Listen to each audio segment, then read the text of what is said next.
Hey everyone, welcome to my channel. Today's lesson is about looking at a blank sheet of paper like this and overcoming the anxiety of knowing what to actually put on it. Now, I've gone over this type of thing before in my other videos, but I want you to watch me in real time as I just sketch quickly, and that's part 2 of today's lesson. So it's not only overcoming the anxiety, but it's also just applying the lines on the paper and seeing what you can build off of it. So a lot of times when we draw, we tend to get this image in our head of what we think it should look like on the paper. And then what happens is, as soon as we start putting markings down, it's not to our liking. It's immediate failure. And I want you to realize that drawing isn't about thinking things in your head and drawing them exactly on the paper. It's about exploring, which is why I stress so much that's why I stress so much about thumbnail sketching and doodling and scribbling and just really exploring what the pencil can create for you. Because let's face it, it happens in not just drawing, but life in general. Like we think things are going to go one way, and then when they actually start taking place, they don't go that way. And that's okay, because you learn from it and it can still be a really good thing. Same thing with drawing. Okay, so I knew in my head that I wanted to draw a little scene. All right, so whether it's, I don't know, a mountain, a tree, or whatever. And as I started just drawing quickly, so to reiterate about drawing quickly, I'm barely pressing on the paper. All right, I do have a sharp pencil because you want the lines to look crisp, but I'm just tapping the paper and I'm resting my hand on my pinky, so I'm not heavy-handed. I'm not dragging my entire palm across there. So what this does is it allows me to just place things in here quickly. The other thing is I'm not gripping the pencil hard. Okay, so if you're drawing along with me right now and you're finding yourself gripping the pencil when you know you shouldn't, just loosen the grip and move your hand back just a tad. The closer you get to the tip, the more prone you are into putting details in, because you're putting finite marks and you're holding your hand still. So if you just loosen it up, tilt your head back, or hand and your head.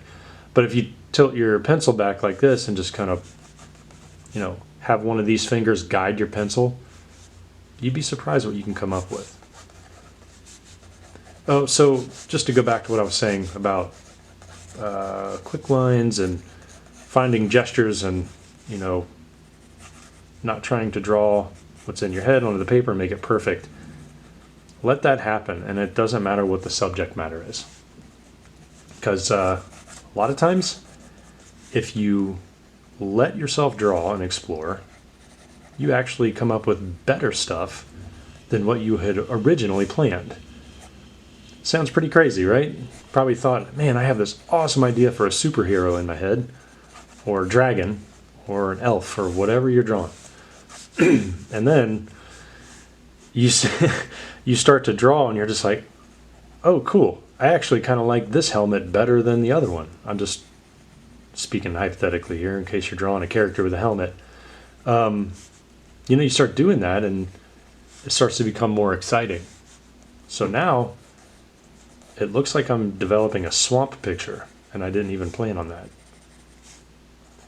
So how much time to spend on this kind of stuff? I don't really want you to worry about that. What's important is that you just have fun putting the lines in. So this also is for not just beginner artists, but also intermediate artists and advanced artists. If you're an art director at a game studio, visual effects studio, animation studio, and you miss drawing, just whip your sketchbook out, just like I did, and just start doodling. Because I'm having a lot of fun here, not having to worry about putting exact markings down to make it perfect. Could be a swamp, could be a little pond, could be a little tributary like a stream. And notice how I have not erased yet. That's the key. You know how I feel about erasing. Those of you that have been subscribed to me for a while and have watched a lot of my videos, you know how I feel about erasing. Do it only sparingly, because erasing will make you form bad habits if you let it. Because then what happens is you end up designing by eraser. And you only want the eraser when you know for a fact that you messed up. Hey, I mess up. I've been drawing a long time. I've been drawing 40 years.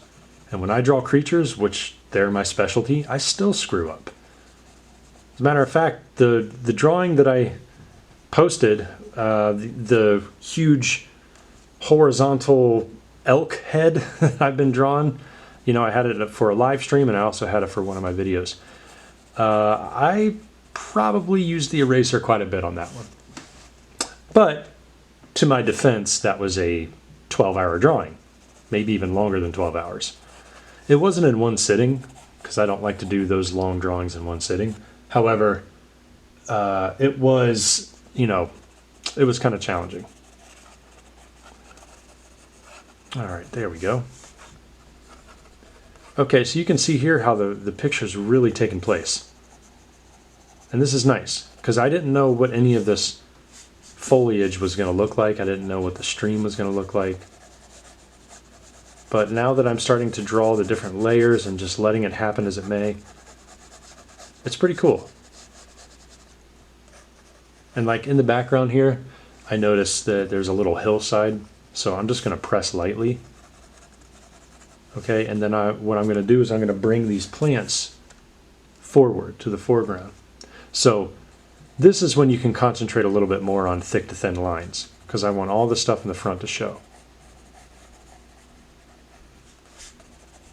There we go. All right, so it really is looking like a swamp. Maybe something from Florida, or I don't know. I know those Florida swamps are pretty gnarly.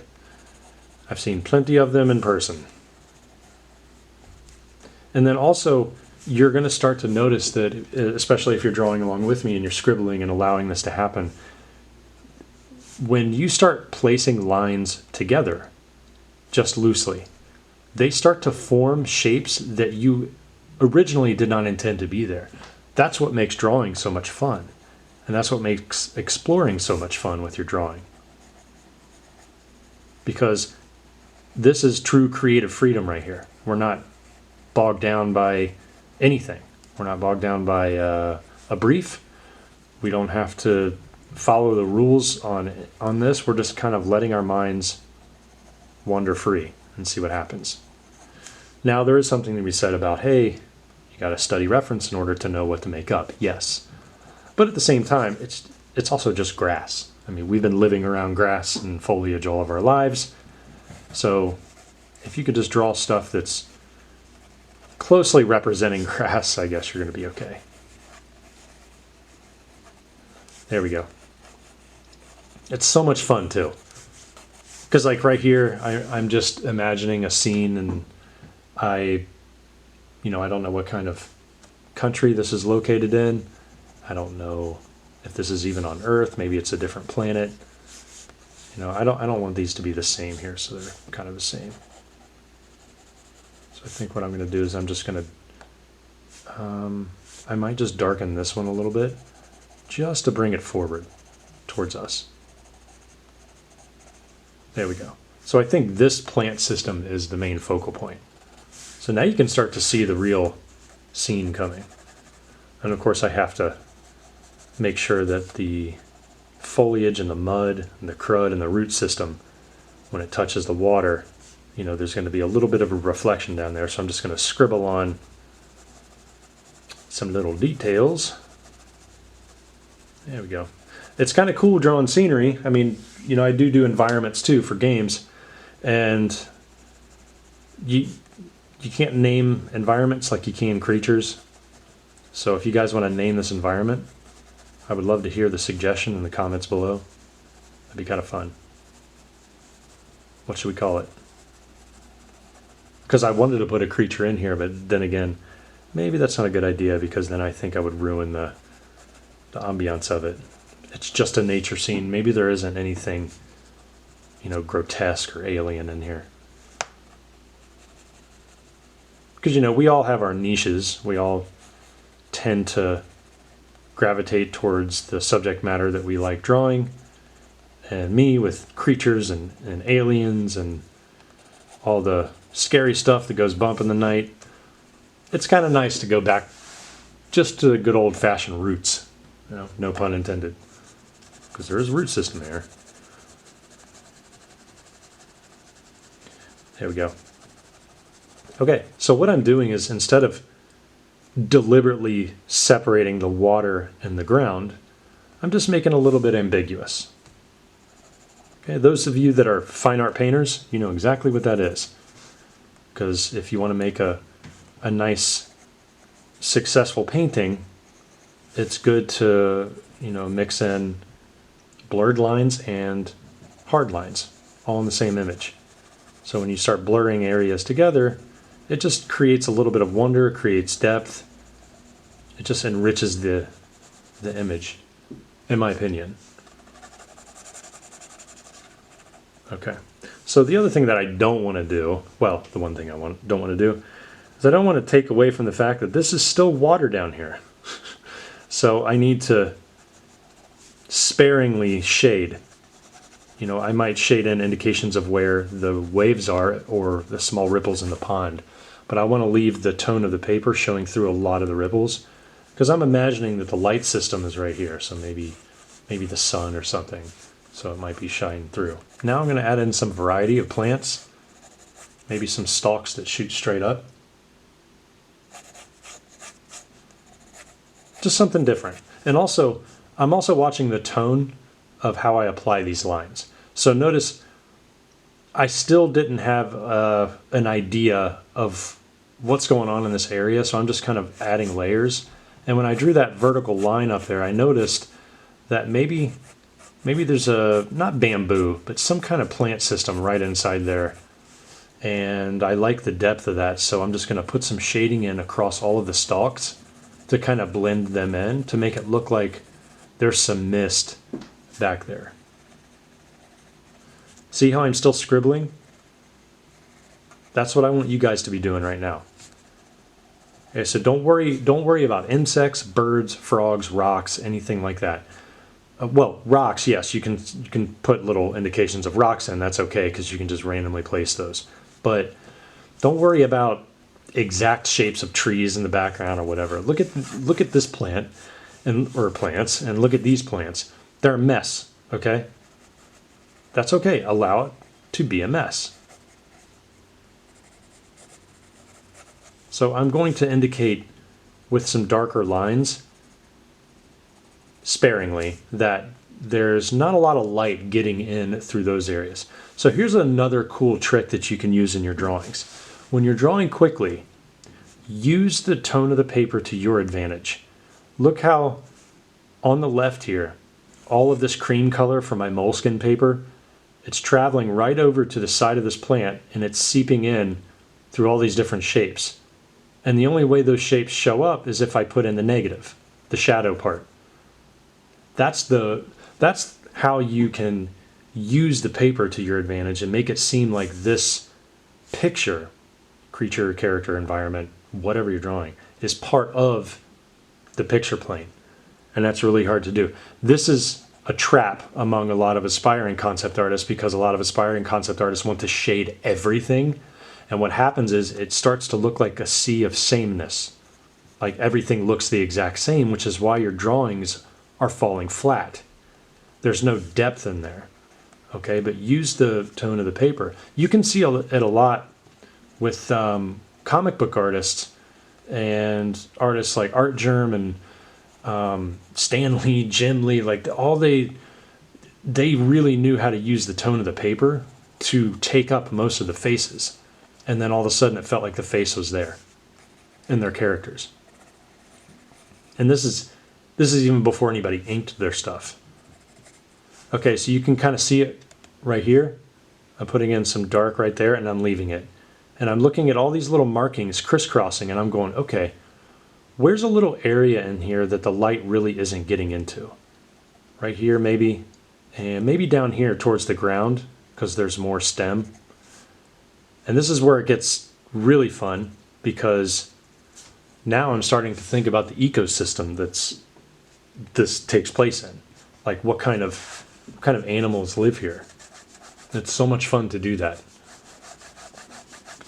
Also, I should probably turn it this way so you guys can see what's going on. There, now it's in focus. Okay, so you can see that this whole side is slightly darker than this one. So the next thing that I do want you to do is, if you're drawing a scene with me, remember how I said using the tone of the paper to seep into the different shapes? Definitely. But when you want to add depth in farther away areas, take your pencil and just give that part of your drawing one slight coating of shading. Just like this. So what that does is, even though it's light, maybe two different passes. So what that does is it fills in all of those whitened areas, but it's still putting some mist on it. So it looks like this whole section right here, this little island, is actually in the background a little bit. So I think what I'm going to do to bring this out even more is darken that part of the plant. Like this. So now, well, maybe we'll put some indications of like a flower system on there. So it looks like this is really coming at us. But, I mean, it's not complete without some reflection.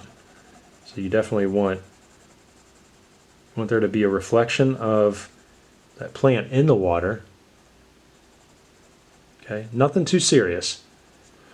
This reflection will stay lighter the farther away the plant is from the surface of the water.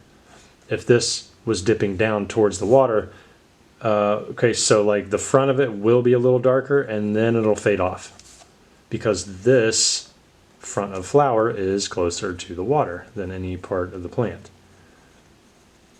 Okay, and then it fades off up there. And then we can start adding in some cooler little details over top of the shading that's a little darker. This is going to add depth. I'm not worrying about adding darker stuff in the background because remember what I said, you have to use atmospheric perspective, like shading over everything lightly and lightly putting in plants in the background if you really want to keep that depth going. And just think about this, guys and girls. I didn't know what was going to happen when I started this picture, and lo and behold, I have a cool little swamp scene. Just a lot of fun to do these little scenes. Environments are way, way more therapeutic than I ever thought they could be. You know, I'll admit there was years when I never really gave environment painting or sketching much thought, even though I loved them. You know, it's been a lot of fun learning how to do environments and therapeutic, like I said, but also, you know, you can start combining different environments with the subject matter that you like. So for example, putting creatures in or characters in with your environment to really make it sing. Okay, so here's another little trick for water. You just scribble in tiny horizontal lines that look like they're a little darker. There we go. Okay. So hopefully you liked today's lesson, guys. This is a really short one. And this was intentionally short because I just want you to feel comfortable just sketching in your sketchbook. I have a lot of videos like this, but I wanted you to see what you can accomplish when you just start scribbling and you actually start to form a scene. Now, I can spend another 3 hours on this, but I'm not going to, because we also have to train our brain knowing when to stop. Okay, and if you want to learn more how to do this, check the links in the description below. We have a Creature Design Workshop Discord. It's a bustling community. We're already approaching 5,500 members. It just keeps growing. But, you know, the numbers are cool, but what's the best part is people are there to learn. We have industry veterans there. Okay, we have art directors, we have mid-level artists, we have senior artists, we have beginners, and we got people that aren't even really interested in drawing. They just want a place to, you know, look at art. And, you know, we run a tight ship there. We have forums for reference, We have monthly creature design challenges, and they're a lot of fun. And also I run a mentorship, a private mentorship through that Discord. If you're interested in the mentorship, please email me at bobbyrebholz@gmail.com. Now, it's on a rolling basis, but the months do fill up quickly. Okay, so if you want more information about my mentorship, we got people re-signing up all the time. It's an ongoing basis. However long you want to take your training, you will learn from me. You know I'm very blunt, and I'll give you feedback, true feedback, what you need, even if you're scared to hear it. So email me at bobbyrebholz@gmail.com. Check the link in the description below. Also, the early sign-up period for my Creature Design for Film and Games course at CGMA, that's going on now, and the winter term starts in January. So, join the Discord. Post your sketch. Let's see what you guys did today. All right. Thanks all for tuning in. I appreciate you 100%. Couldn't have done this whole channel without you guys. It just keeps growing, and I'm really, really humbled and thankful that it's happening. Love y'all. Peace.